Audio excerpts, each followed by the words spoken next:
Hello guys, സായിസ് വ്ളോഗ്സിലേക്ക് എല്ലാവർക്കും സ്വാഗതം. ഞാൻ ഇന്നൊരു റെസിപ്പിയാണ് ഉണ്ടാക്കാൻ പോകുന്നത്. അത് ഉണ്ടാക്കാൻ എന്നെ എന്റെ അച്ഛനും സഹായിക്കുന്നുണ്ട്. ആദ്യമായി ഒരു പ്ലേറ്റിൽ അല്പം അരി എടുക്കുക. ആ അരി ചീനിച്ചട്ടി വറുക്കാൻ ഗ്യാസ് ഓണാക്കുക.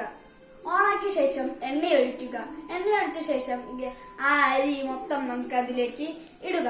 നല്ലോണം ഒരു അരമണിക്കൂർ ഇളക്കിയ ശേഷം അത് ഗോൾഡിഷ് കളറാവും. എങ്ങനെ ഈ നിറമാവണം. എനിക്ക് തെറ്റിപ്പോയതാണ്. അരമണിക്കൂറല്ല, 5 മിനിറ്റ് ഇളക്കിയ ഈ കളറാവും. ഈ കളറാവുമ്പോൾ നിർത്തുക. ഇത്രേ ചെയ്യേണ്ടതുള്ളൂ.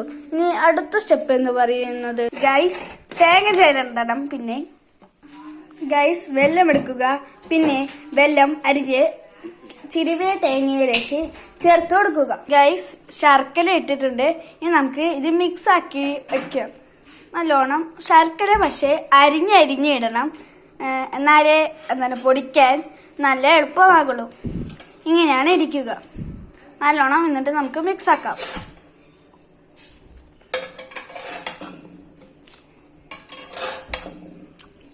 നമ്മുടെ അരി മിക്സിയിലേക്ക് ഇട്ട് കൊടുക്കാം.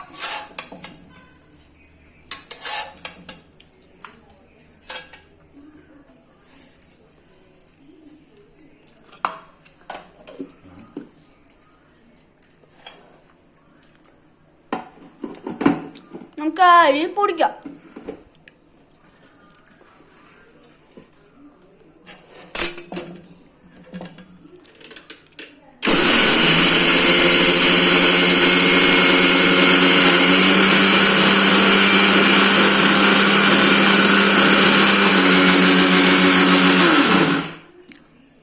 ഈ ഒരു പരുവത്തിൽ നമുക്ക് കിട്ടും അരച്ച. ഇനിയും വീണ്ടും നമുക്ക് ഇതെല്ലാം ഒന്നുകൂടി ഇതേപോലെ പൊടിക്കണം. ഇതും കൂടി നിങ്ങൾക്ക് ആവശ്യമുള്ള എത്ര ഉണ്ട്. ഞങ്ങൾ ഇത് 2 ആൾക്ക് വേണ്ടിയാണ് ഉണ്ടാക്കുന്നത്.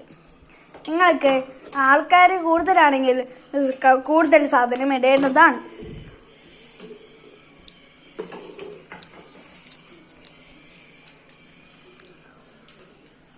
രണ്ടാമത്തെ ട്രിപ്പാണ് പൊടിക്കാൻ പോകുന്നത്.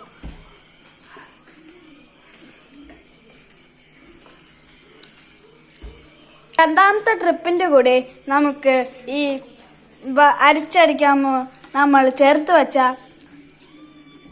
ഈ വെല്ലവും തേങ്ങയും കൂടി ഇട്ട് കൊടുക്കാം. കുറച്ചധികം മാറ്റി വെക്കാം. അത് വീണ്ടും അരയ്ക്കാനുള്ളതാണ്. ക്ഷമിക്കണം, അരയ്ക്കാനല്ല പൊടിക്കാനുള്ളതാണ്. നല്ല മണം വരും. നമുക്ക് കിട്ടുന്നത് ഈ കുഴം ഈ പരുവത്തിലായിരിക്കും.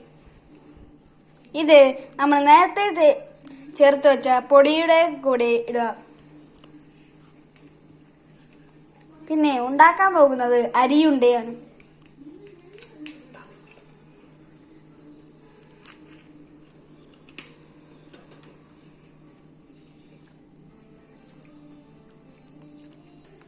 ബാക്കി വന്നത് അരി ഇട്ടിട്ട് ഇതേപോലെ വീണ്ടും നമുക്ക് പൊടിച്ചെടുക്കാം.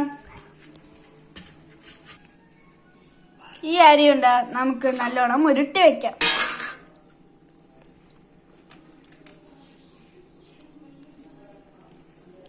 ഇതാണ് ഒരു ഉരുള.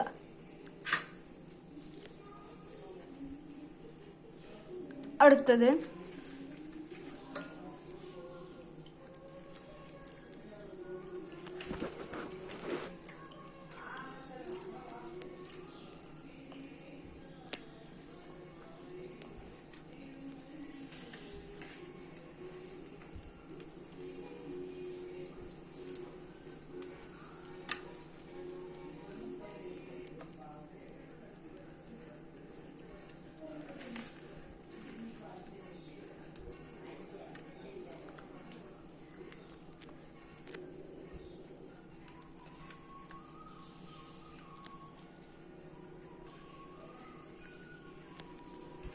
അടുത്തത് നമുക്ക് ഉരുള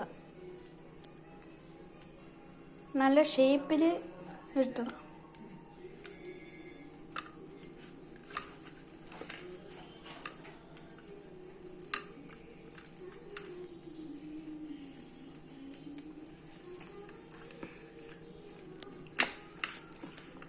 പിന്നെ ഏറ്റവും നന്ദി പറയേണ്ടത് അച്ഛനാണ് ഇതിന് എനിക്ക് നല്ലോണം സഹായിച്ചത്.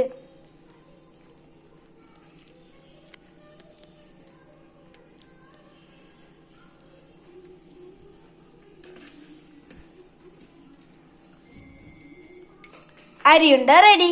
ഇത്രയേ ഉള്ളൂ. നിങ്ങൾക്ക് ഇതേപോലെയുള്ള റെസിപ്പി കിട്ടാനായി എന്റെ ചാനൽ സബ്സ്ക്രൈബ് ചെയ്യുക. Thank you.